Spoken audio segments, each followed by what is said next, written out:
Today we have the Garmin Vivoactive 4. And the whole smartwatch market is really intriguing to us. It is supposed to grow by a whopping 40% this year with an expected revenue of 52 billion US dollars. And that is massive. It can't be sniffed at. That's why we look into this today. But the whole pack currently is led by Apple with a market share of around 40%. And Samsung is close behind with a 12% share, and it was our rising star in 2019. It's followed obviously by the other makers, the Xiaomi's, the Huawei's, the Fitbits, and of course the Garmin. That's why we've looked into the Garmin whole lineup, if you like, and we've chosen the Garmin Vivoactive number 4, but it took us a while to find it, right? We went on their website and on their web store, and there's a whole bunch of watches and wearables for, well, pretty much every occasion. But we came up with this one, and we think this is really fulfilling our needs, if you like, right? Exactly. And today we're going to do an unboxing and give you our first impressions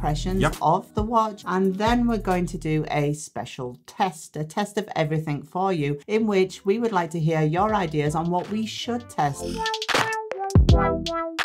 The Garmin Vivoactive 4 includes a touchscreen, 2 buttons on the side, it has GPS built in, and it has storage available for your music and podcasts. It also has a battery life of up to 7 days. Voila! So here we go. The box just basically slides open and you can see your Garmin Vivoactive 4. It has a nice sticker on top, and we have the 45mm version in black, right? So when you look at it, it's kind of a classic watch look. You also have some documentation in there, and that is for the Vivoactive 4 as well as the Vivoactive 4S. It is an owner's manual, which you can read the instructions if you like. You also have some sort of warranty card in there and warranty information. Next one up is the charging cable. That's the Garmin very own charging port and charging cable. That's pretty much for all the new Garmin watches out there. On the other side, you have the regular USB port. So let's take it out. Let's take it out of the casing itself. It has a 1.3-inch display. It is an always-on display. It has backlit so you can see it at night. It has Corning Gorilla Glass 3, which I believe means it's really scratch resistant. Then you have these 2 stainless steel buttons on the right hand side that basically goes into the menu and into other systems if you like. On the back you will see the Garmin proprietary charger, so that's the charging port. You will also have the writing Garmin on top, and then you have the Vivoactive 4 on the bottom, and in the middle you'll see the heart rate sensors. Garmin Vivoactive 4 bands are really smooth and durable, and you can feel it right away, right? I have it here on my wrist and it feels nice. It doesn't feel really intrusive. It also comes with quick connect, so you can change the straps if you like. It comes with a 22mm standard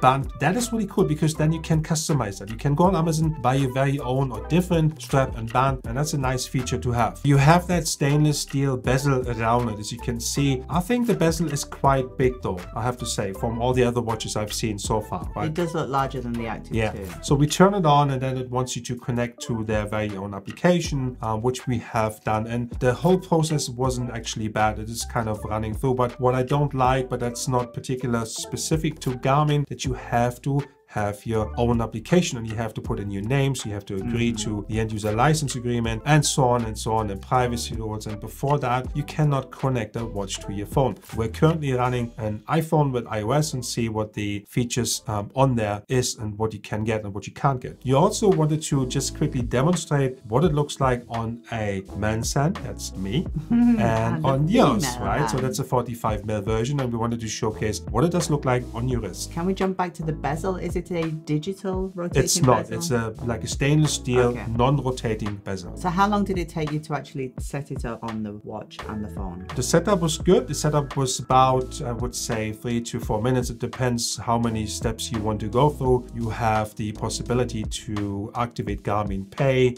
set up music. Set up music was the most important thing for me. I set up Wi-Fi and then Spotify, downloaded that application to have the music available. And how long did it take you to get a GPS signal once you turn the watch on? I haven't had the possibility to get a GPS signal yet. I have to go outside for that. I didn't find one inside yet. So the application itself is pretty comprehensive. You have different possibilities to basically set up different workouts. The one thing I cannot find in any health fitness application yet is an easy goal. I want to set myself an easy goal and lose weight. The app itself is actually quite intuitive, and when we open the dashboard up, the information that's laid out for you there is clear to see and it was also laid out quite nicely. Yeah. It was a pretty app to look at. Yeah. So what we also wanted to showcase you is the screen and what it looks like compared to the Samsung Galaxy Watch Active 2, because I think it's a really nice screen, right? Which one? The Galaxy Active 2. That was a good question. Yes, the two laid out next to one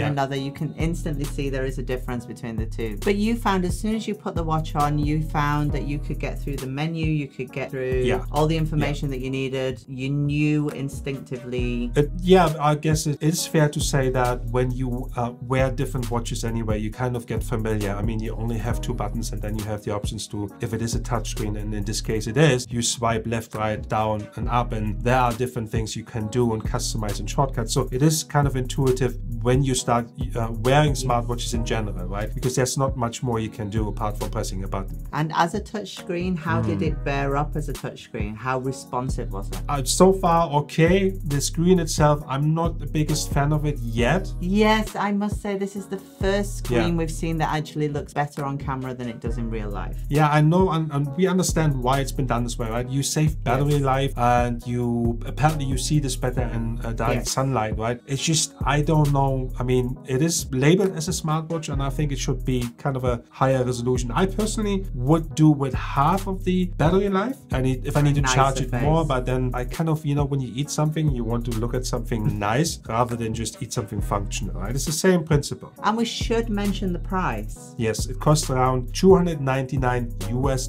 So then our first impressions, we have mentioned the screen and that neither of us are really over the top on the screen. But we will test it. We will test it in depth and let you know. You have to let us know what we need to test. Sorry.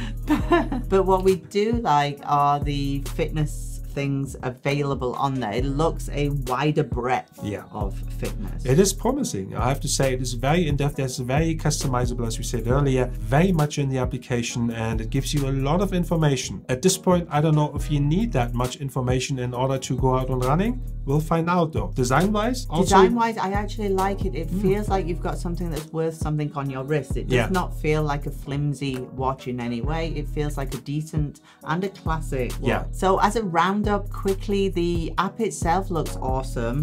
The screen has let it down a little bit, but the design is actually a nice solid design. We are going to test it more. We're gonna put it head to head with the Samsung Galaxy Watch Active 2, Vivo 4 Active 2. Let us know, what should we test? What is it you're interested when you buy a smartwatch? What is it really you look out for? That's what we want to know, because everybody has different ideas, right? I would also like to know your thoughts on Garmin, because when people say Garmin, to me it is a navigation device, a GPS that's device. how they started. Let us know your thoughts. Jens here from Also Space. Thank you for watching. Peace out.